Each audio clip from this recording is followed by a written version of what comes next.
আসসালামু আলাইকুম। কেমন আছেন আপনারা সবাই? আশা করছি আল্লাহর রহমতে আপনারা সবাই খুবই ভালো আছেন এবং আমিও আল্লাহর রহমতে খুবই ভালো আছি। তো আজ তো আজকের এই ভিডিওতে আমি যখন মালয়েশিয়া থেকে বাংলাদেশে গিয়েছিলাম, তখন ভিডিওটা আমি করেছিলাম। তো আমি এখন আছি মালয়েশিয়ার এয়ারপোর্টে। তো আমি বাংলাদেশে যাওয়ার জন্য প্লেনে ওঠার জন্য আমি এগোচ্ছিলাম। তো যে আপনারা দেখতে পাচ্ছেন প্লেন। বাংলাদেশ আমার জন্মভূমি। বাংলাদেশে আমি জন্মগ্রহণ করেছি এবং আমি বাংলাদেশের সন্তান।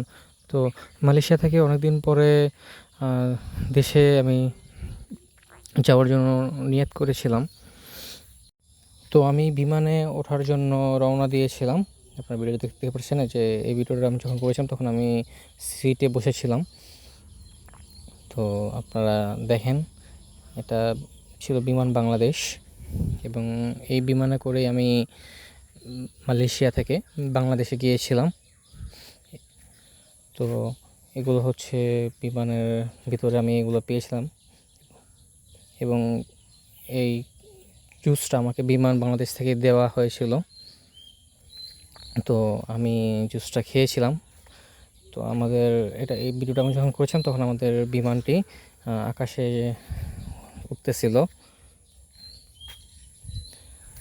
তো রাত হয়ে যাওয়ার কারণে আমি বাহিরের কোনো কিছু হয়তো বা ভিডিওতে আপনাদেরকে দেখাতে পারিনি, যেহেতু আমার ফ্লাইটটি ছিল রাতের বেলা।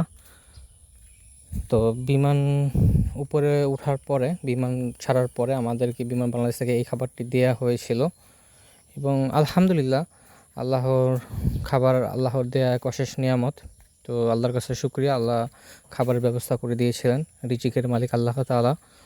তো তো খাবারগুলো আলহামদুলিল্লাহ সুস্বাদু ছিল এবং আল্লাহ তাআলা আমাদের সবার রিজিকের মালিক। তো আল্লাহর কাছে আমাদের সবসময় রিজিক চাইতে হবে, আমাদের সবসময় আল্লাহর কাছে ক্ষমা চাইতে হবে।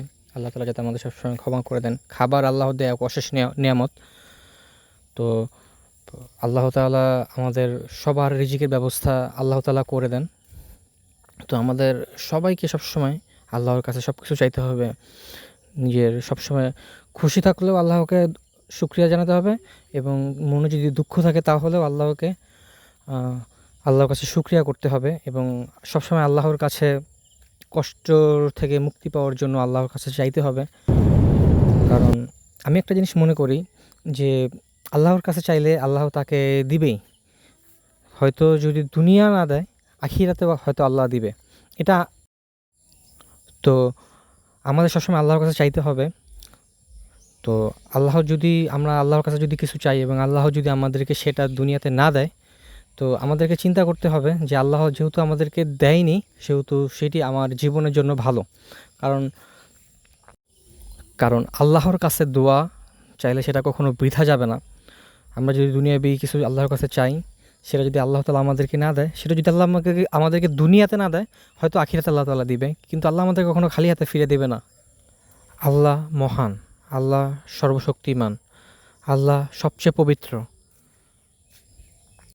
তো আমাদের বিমান নিরাপদে বাংলাদেশে ল্যান্ড করেছিল আলহামদুলিল্লাহ, তখন আমার অনুভূতিটা খুবই ভালো লেগেছিল আলহামদুলিল্লাহ। এবং এই বিমানে করে আমি বাংলাদেশে এসেছিলাম আলহামদুলিল্লাহ এবং নিরাপদভাবে বাংলাদেশে এসে পৌঁছেছিলাম আলহামদুলিল্লাহ।